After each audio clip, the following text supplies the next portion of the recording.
Hi, it's me, Amber. This is chapter 2 of my series of installments of my life and process of transgender life. So, in my last video, I answered the question, who is Amber? And I told you a little bit about my early life and who I was and who I'm not and who I am now.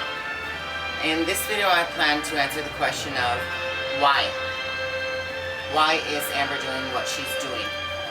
Why now, at the age of 43, have I embarked upon the journey of womanhood and becoming a woman through the process of being transgender?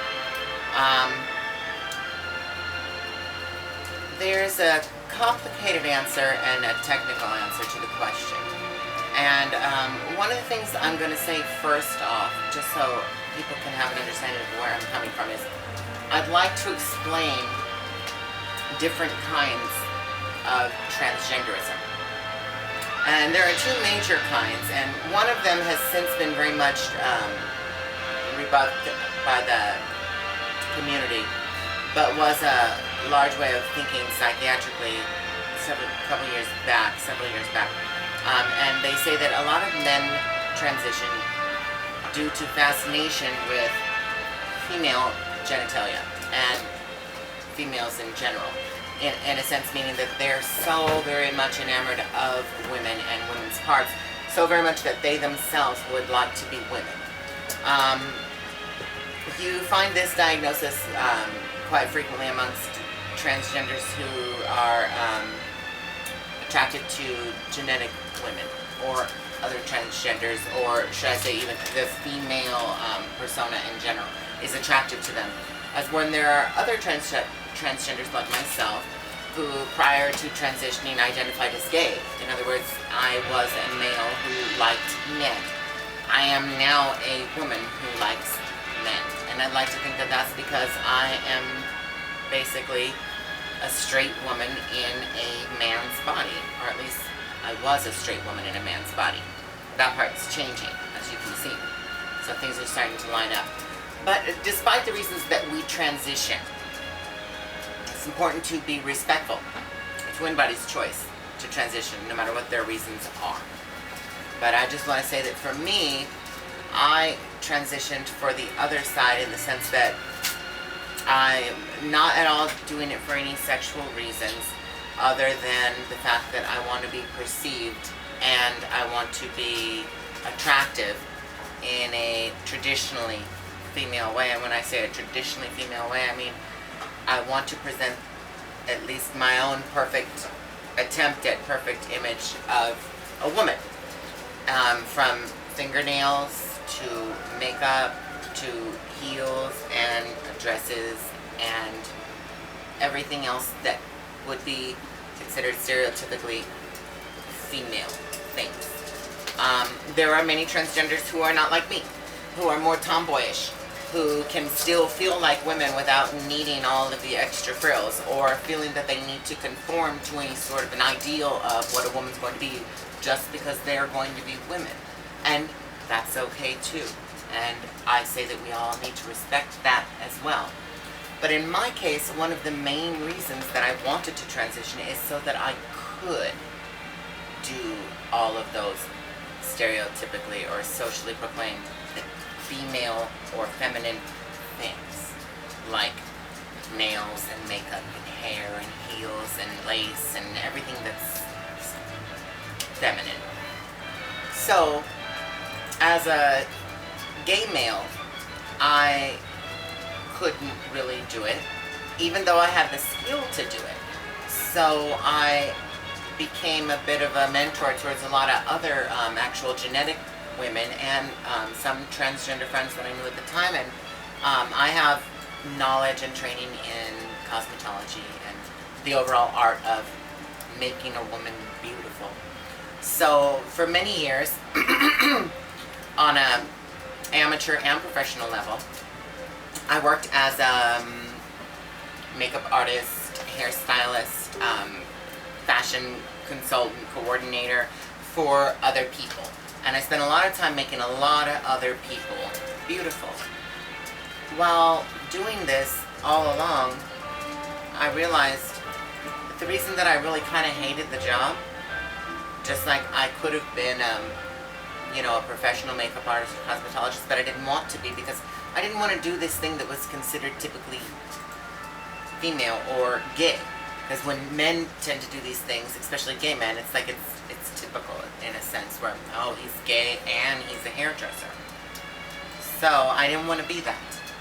So that's why I kind of pushed away from it. And every time I tried to do it for other people, even though I was pretty good at it, I always ended up feeling bitter or guilty or mad or jealous after the process was over because I was doing it for someone else. And in the end, I walked away looking the same. While the other person walked away feeling beautiful, I walked away feeling the same and almost robbed because I wished that I was doing it for myself. And I didn't think that I could. Even though when I was younger, I did dress up like in dresses and things when I was younger.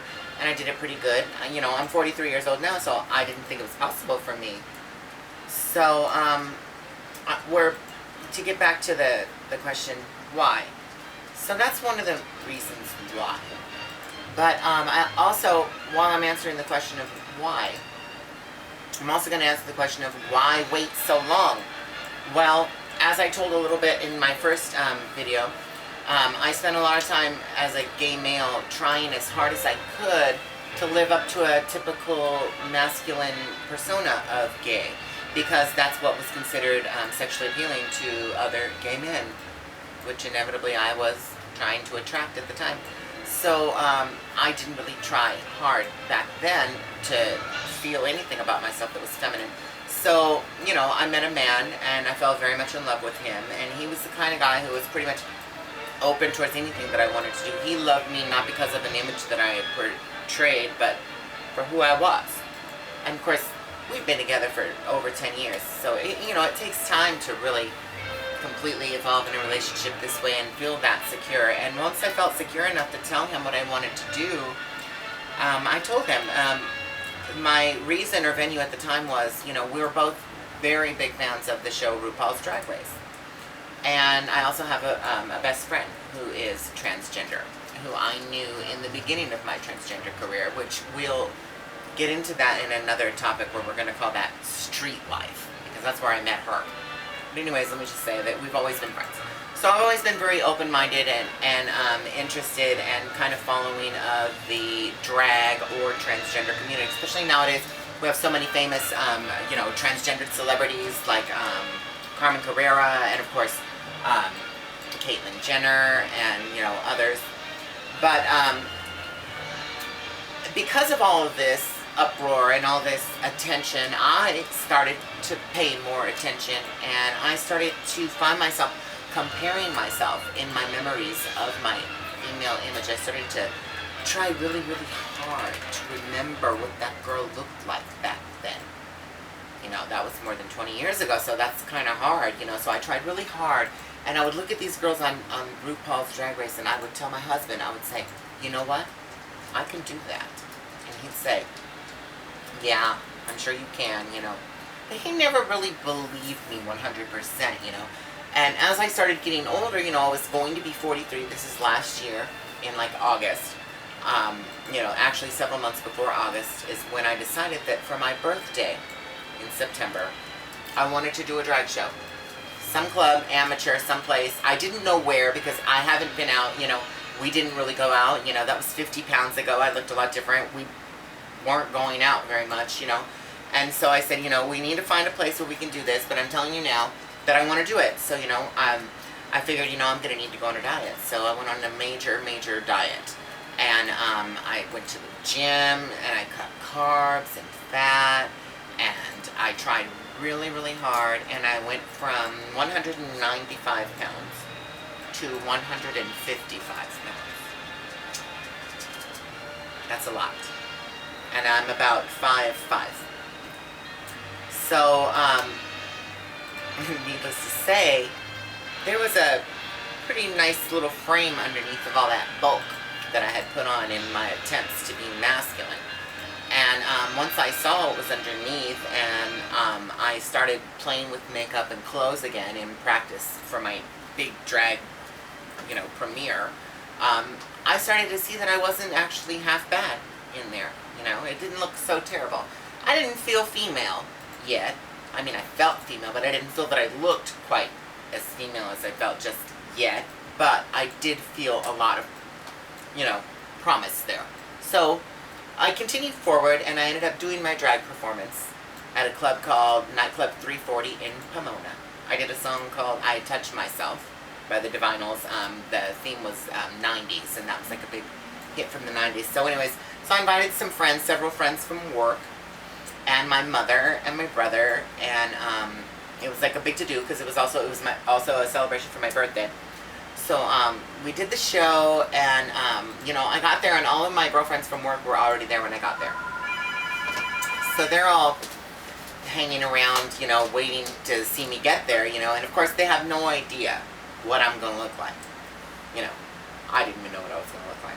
So I show up, and I walk in towards the tables where everybody's sitting at, and they don't even know it's me until one of them, I don't know how, I guess they figured it out because they saw me with my husband, and they said, "Oh my God."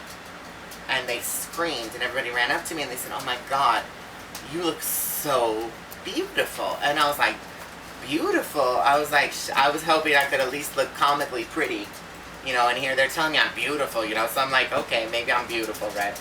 So anyway, so I'm continuing to make my way around, and I see that my mother has actually showed up. She never goes to clubs, and especially, not a crazy club like that, but she did for me in support. So did my brother.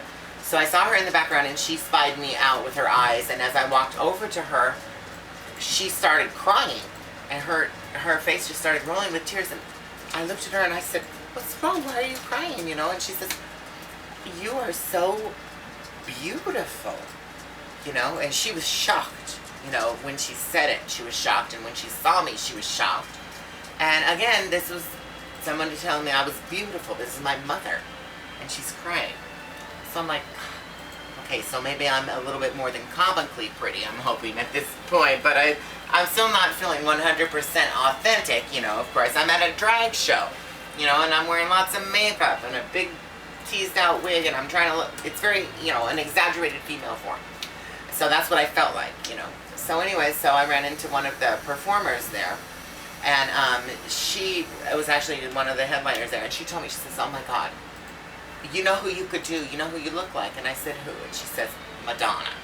And I almost peed myself because I'm like the biggest Madonna fan ever, and I would never dream of ever saying that I look like Madonna, or even hoping that I would look like Madonna. And then a couple more times throughout that night, people started telling me that I looked something like Madonna, and I wasn't fishing for the compliment.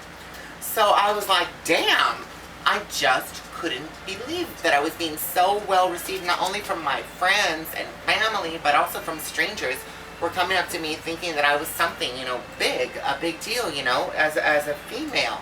And it felt great. So we went home that night, and I had the biggest sense of euphoria about myself. I felt bigger and stronger and more powerful than I could remember feeling in years. And I knew I would have to come home and take it off. And reluctantly I did. And what I found underneath was someone I hadn't seen in a long time. It was a very scared, insecure, very feminine man who felt very out of place with the role he was going to have to take tomorrow, especially after the one he'd been living that night.